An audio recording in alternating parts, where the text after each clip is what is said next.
सोचो, एक ऐसा शहर जो एक रात में पानी के नीचे डूब गया। ना अर्थक्वेक ना सुनामी, बस एक रात और पूरी की पूरी सिविलाइजेशन हिस्ट्री बन गई। लोग कहते हैं कि ये शहर भगवान श्री कृष्ण की द्वारिका थी। कुछ सिर्फ इसे मिथोलॉजी बोलते हैं और कुछ इसे साइंस का सबसे बड़ी अनसॉल्व्ड मिस्ट्री बोलते हैं। आज हम बात करने वाले हैं इसी सिटी के बारे में। महाभारत के अनुसार द्वारिका एक नॉर्मल शहर नहीं था, वो एक डिवाइन सिटी थी। भगवान श्री कृष्ण यहाँ अपने परिवार और यादव वंश के साथ राज करते थे। स्क्रिप्चर्स के अनुसार ये शहर इतना सुंदर था कि इसे सोने, चांदी और रत्नों से बनाया गया था। कहते हैं द्वारिका समंदर के किनारे बसा एक परफेक्टली प्लान्ड सिटी था। पर जब महाभारत का युद्ध खत्म हुआ, तब श्री कृष्ण ने अपनी लीला खत्म करने का निर्णय लिया। तब उन्होंने कहा कि अब द्वारिका का अंत निश्चित है।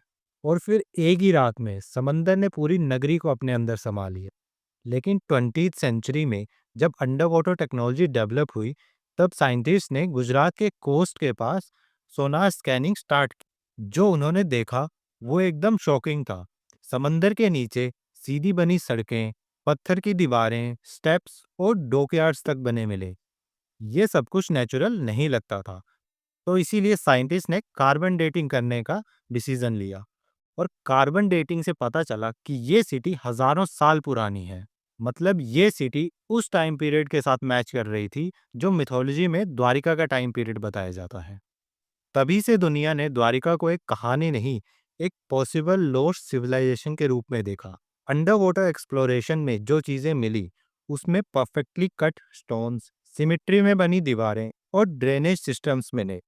ये सब देख के साइंटिस्ट भी ये मानने लगे कि ये कोई एक नॉर्मल शहर नहीं, ये एक वेल प्लान्ड सिटी थी, जैसे आज के मॉडर्न शहर होते हैं।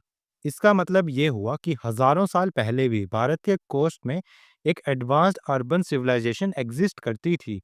पर दिक्कत ये है कि साइंस अभी तक ये ऑफिशियली कंफर्म नहीं करता कि ये द्वारिका है जहाँ श्री कृष्ण रहते थे।